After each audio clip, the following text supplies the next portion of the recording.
Bon, eh bien, entre le peu d'actualité sur les entreprises, les incertitudes autour de la politique monétaire des banques centrales, des chiffres de l'inflation pas forcément réconfortants en Allemagne et les tensions sur le marché obligataire, eh bien, le CAC 40 avait de bonnes raisons de baisser aujourd'hui, ce qu'il a fait assez nettement en terminant cette journée sur un repli de 1,52% à peine plus de 7 935 points, sous la barre des 8 000 points donc, et 3,2 milliards d'euros échangés.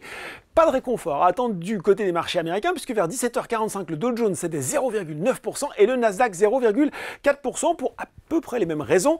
Côté valeur, American Airlines plonge de 15%. Le groupe a réduit hier sa prévision de bénéfices pour le trimestre en cours. Et puis Jefferies a baissé sa recommandation sur le titre d'acheter à conserver. Du côté des valeurs en hausse à Paris, eh bien c'est la 4e séance de progression pour Renault qui franchit la ligne d'arrivée du CAC 40 en tête. Un petit coup de turbo mis notamment par Goldman Sachs, passé de neutre à acheter sur le titre tout en relevant son objectif de cours de 51 à 70 euros. Le bureau d'analyse de la banque américaine qui apprécie notamment les lancements de nouveaux modèles attendus, dont la R5 électrique. Et oui, ça roulait toujours bien aussi pour Michelin. Hier, le fabricant de pneumatiques a présenté ses objectifs 2026.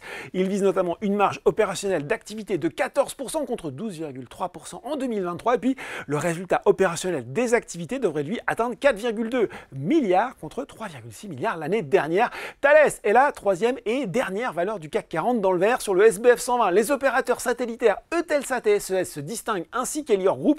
Seules 11 valeurs cette fois-ci de l'indice sont en progression. Du côté des valeurs en baisse, eh bien Edenred est lanterne rouge du SBF 120 devant Neoen et Alten. Les groupes de semi-conducteurs sont aussi sous pression à l'image de X-Fab, Silicon et ST Micro sur le CAC 40. C'est rouge aussi pour LVMH et Publicis Group.